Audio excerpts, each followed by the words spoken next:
Thank you, brother. Congrats on the win, Mike. There clearly is a lot of speculation as to what you're going to do next. If you had your choice to decide whether or not you will re-sign with Bellator or if you're going to jump ship, go to the UFC, where is your heart at right now? What is it that you're hoping that will happen? Don't talk about my heart right now, man. My heart has nothing to do with fighting. My heart is so full. I am so over the moon in love with my wife and my son, and I haven't seen him in 12 weeks barely. So obviously the business side of things, we're gonna make the best decision possible. I think there's no doubt that Bellator is the organization that they are because of the blood, sweat, tears, performances, fight of the years that I put on here. And it's also for certain that I wouldn't be where I am and who I am without the amazing people of this organization and how well they've taken care of me, the promotion, the bright lights. So, man, my ribs hurt, my feet hurt, my leg hurts. I'm excited to get home and see my family, go on a little trip. But Bellator is going to be, my phone's on. We have an exclusive negotiating period, like every contract. And then, man, after finishing a guy like Benson Henderson, who hasn't been finished since 2006 or whatever it was either 6 years or 2006, whatever the difference is. The guy doesn't get finished.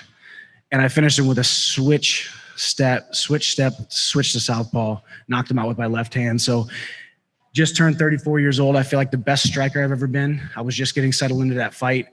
Henry Hooft has my hands and feet, deadly weapons, wrestling and grappling with Kami and Greg Jones, man. I feel on top of the world, and we'll see what happens next. Yeah, and you just said you feel like you're the best striker you've ever been.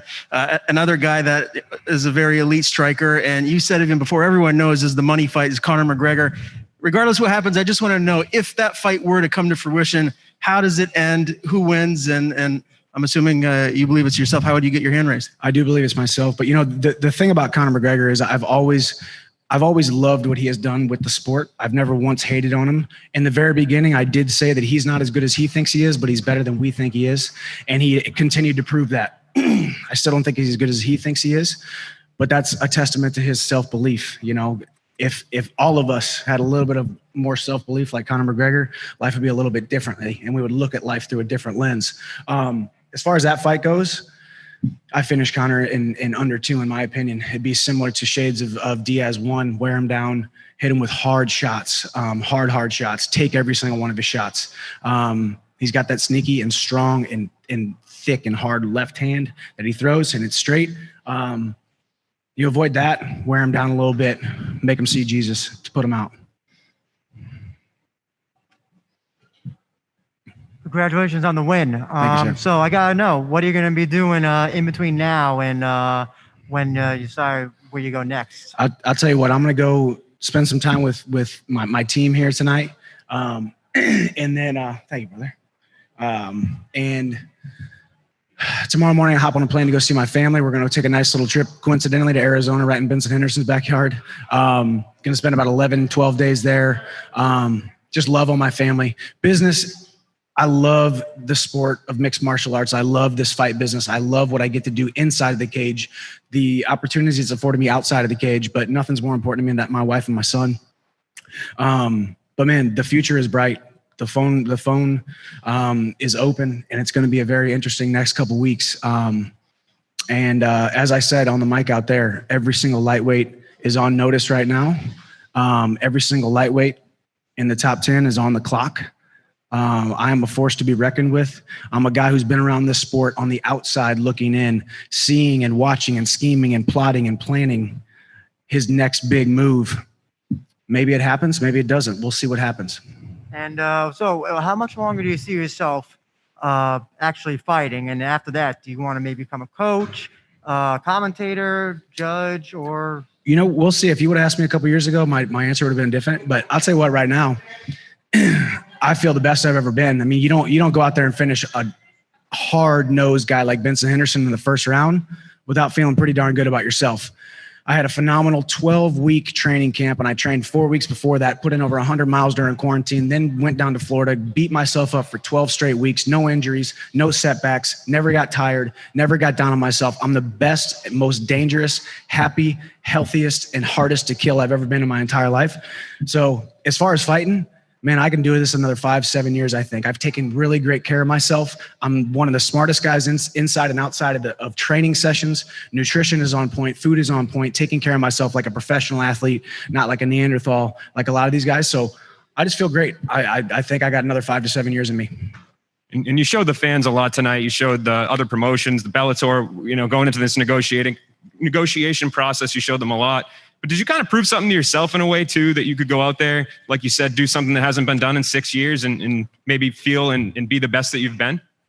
Absolutely. As I said before, Benson Henderson is a champion inside this sport. Doesn't matter if it was 5 years ago or it's 5 years from now, if he's still fighting. That man is a champion inside and outside the cage.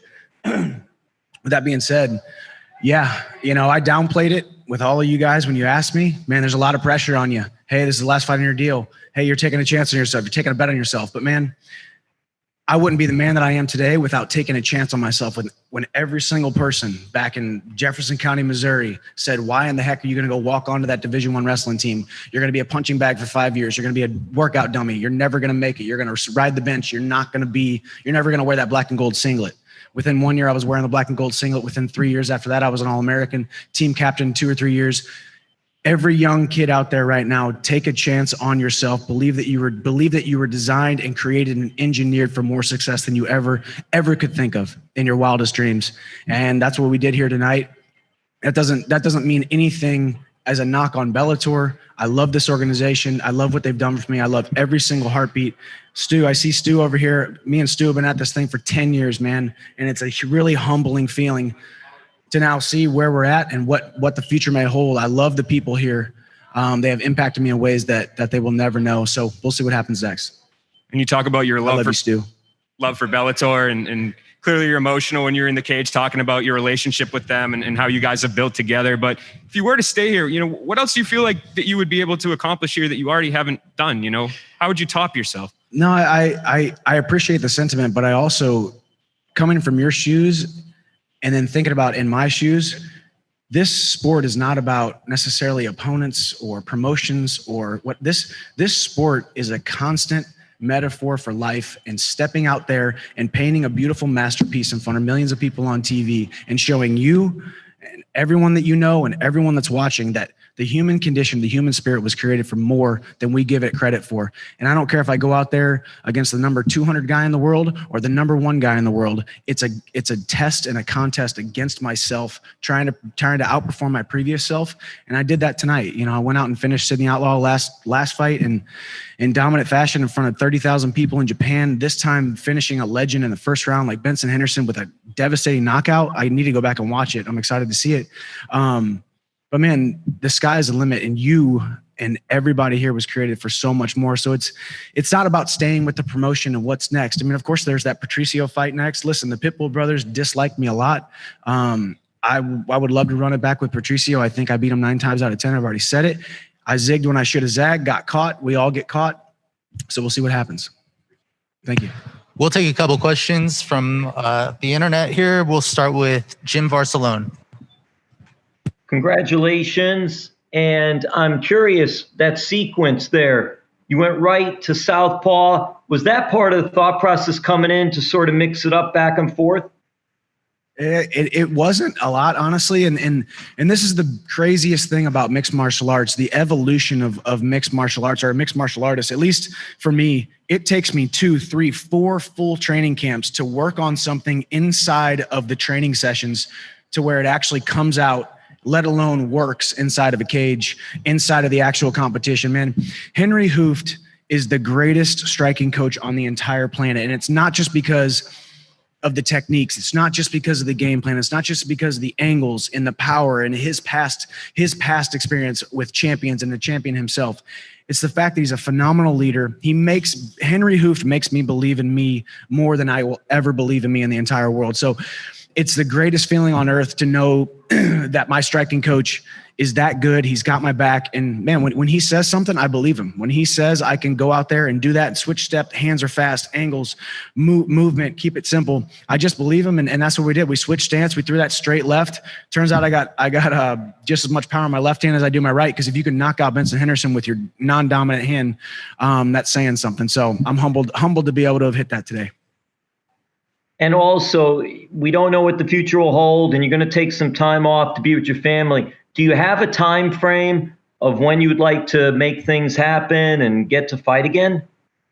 I'll tell you what, man, I'm an active fighter. I'm always in shape. I'm always taking care of myself. I'm not a guy who takes short notice fights, but I am a guy who stays in shape. So, we'll see. We got some talks to be happening here very soon. I'm ready to fight November, December. I'd like to fight again this year. I want to be active. What you saw tonight, I trained 12 weeks for about a 3 or 4 minute fight. Took very little damage. My hand's a little bit sore. Foot and shin are a little bit sore, but man, it's just a little bit of soft tissue stuff. I'm not the kind of guy who takes a lot of time off. I'll be right back in the gym this week.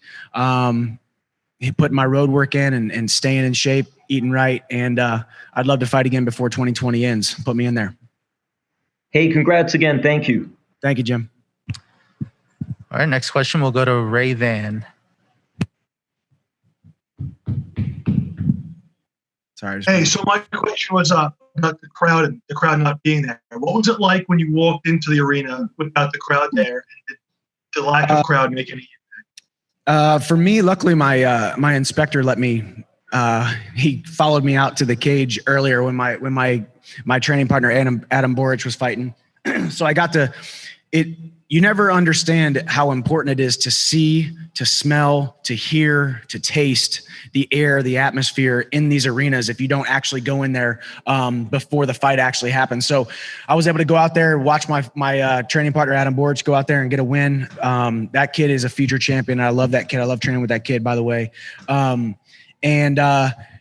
The actual walkout was surprisingly short. He said 5, 4, 3, 2, 1. My music hit, and I started kind of walking fast, and I realized it was only about 6 feet. So it was a very small venue, which I think was awesome. I think Bellator did a phenomenal job making this nice and small, intimate, curtained it off. That doesn't need to be in this huge arena because there's not a lot of people there. So they did a phenomenal job, as they always do, and it was interesting. I loved being out there. I would fight in front of. I love you, the fans, but I would fight in front of no crowd the rest of my career if I had my choice.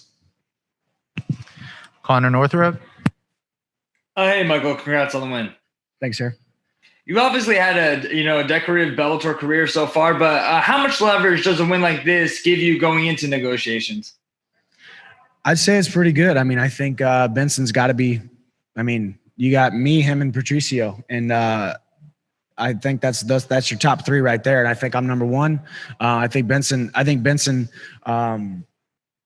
would beat Patricio if they fought too. So, I essentially just dispatched in the first round, in the first couple minutes, one of the best lightweights, definitely one of the best lightweights, if not the second best lightweight in this organization. So, you talk about leverage, man, it doesn't seem right to me to talk about leverage, to talk about the business dealings, to talk about it all, because to me, these are people. These are people that I love, people that I've been around with, people that we've shared, blood, sweat, and tears with over the last decade. So we'll see what happens. It's going to be fun because, as I said on the mic out there, life always has a way of revealing what is next, and God opens doors and closes doors right at the right time, even when you don't think you may or may not be making the right decision or when the decision will happen. And I've always operated that way. I've already cried with my wife on FaceTime on the way over here. So we talked about it, and it's going to be exciting. We're taking care of either way, and I'm excited to see what happens next. All right, we have time for 2 more. We'll go with Drew Pierce. Hey, Michael, congratulations again. How good does it feel to go in, be able to do your work, not leave it up to the judges, which is something you've done well throughout your career, and then get out fairly unscathed? Very good. As I said before, it's so funny. The first fight, all I want to do is knock Benson Henderson's head off into the front row of the crowd and finish him. And I end up going through a 25-minute decision, pee blood afterwards, pass out after the 4th round, wake back up, finish the fight, lose the 5th round. This fight, I talk about not finishing him. and go out there and finish him in the first round. So that's the MMA gods giving us a nice little chuckle. So it feels great. I mean, let's be honest. You guys see the way that I fight, man. This is 21 wins now, 26 professional fights. I think that's the most wins in Bellator history. I think it's the most knockouts in the lightweight division. I think it's got to be the most first round knockouts in this organization. It's just another. I actually read an article on the way, this fight week, and it was actually baffling to me. I didn't even know I have 6 or 8 records in this organization are tied for first, which this knockout in the first round and the win pretty much put me over another couple. So it feels great, man. I'd be lying to you if I didn't say I was over the moon. I'm over here crying like a little baby on the way over here. I took off running because I wanted to call my wife. Doctor said, "What are you doing? You might have a broken leg." And so it's just a fight game, man. Here we go. Kevin Varghese. Hey, Michael, congrats on the win. One thing, you reached the pinnacle of Bellator 3 times. You silenced the doubters that questioned the first fight. What do you have to say about your journey now, 10 years in Bellator? I couldn't be happier with my journey, but I will have to correct you. I haven't never hit the pinnacle. There is no pinnacle in this sport. There is no pinnacle because, as I said before, it's always about outperforming your previous self. I love the belts. I love being able to provide for my family with this sport. I love the glitz. I love the glam. I love the red carpets. I love all the cool stuff. I love being on TV. I love bleeding in front of people and giving men something to watch and women something to enjoy and the fans something to watch us go out there and do what we do inside the cage. But there is no pinnacle. It's always me trying to outperform my previous self. And, three titles later, I'm looking at it as is. I'm only 3 titles in. And I got a lot more left to prove. I got a lot more gas left in the tank, got a lot more rubber on these tires, and I got a lot more heat on these hands. So I'm excited to go out there and do it. All right. Our last question comes from Randall Foltz. Great fight, Michael. You talked about records earlier. You are now tied for most wins in Bellator history. What does that accomplishment mean to you? I hate ties, man. Ties the first loser pretty much. Because you're not the winner yet, I guess. But no, I mean it's as I said earlier, man. It's humbling to see my name in these record books. It's humbling to be here yet again. As I said earlier too, it's just humbling to step inside this Bellator cage. I think this is my 23rd Bellator fight now, and every single time there's so many familiar faces. Everybody that you have no idea, the media has no idea. A lot of the fighters outside of this organization have no idea how well these people take care of us here. So it's just a humbling experience, man, because there's always the emotions that go into this, and then there's the fist bumps and the high fives and the good jobs. Win, lose, or draw, man. There's a lot of heartbeats inside this company that have made this journey a lot more enjoyable than I ever thought it would be, and I just appreciate these people so much. And I feel like this is a win for everybody. This is a win for this, everybody who's been with me on this journey. And this is especially a win for my wife and my son. Now, last thing for me before I let you go. You trained with killers over at Sanford MMA. How did they play a factor into getting you ready for Henderson during the pandemic? Listen, man, I'm glad you brought that up. What we have going at Sanford Mixed Martial Arts down at Deerfield Beach, Florida is you guys have no idea how awesome it is yet. We are officially similar to a high level professional sports team with a couple $1 billion healthcare system behind us. We have an orthopedic surgeon on staff. We have a recovery room. We have world-class coaches, Henry Hooft, Greg Jones, Kami Barzini, Corey Peacock. And man, you guys saw tonight, Adam Boric, Nye from Hawaii comes and trains with us. Matt Mitrione came up on the wrong side tonight, but he's a champion. So many guys. We have the number 1 guy at welterweight in the UFC. We have the number 2 guy at welterweight in the UFC. We have the number 9 or 10 guy at welterweight in the UFC. So 3 guys in the top 10. And just look at our roster, and it's absolutely amazing. So these guys make me feel like I could punch through a brick wall. These guys make me feel like I could jump over the moon.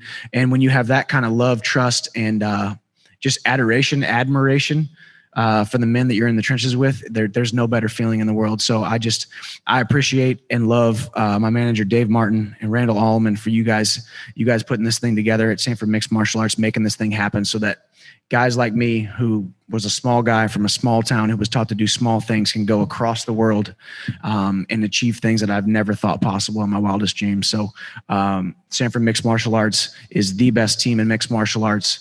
Give us 12 months, and you'll really be seeing the fruits of our labor. All right, Michael, thank you and congratulations. Thank you.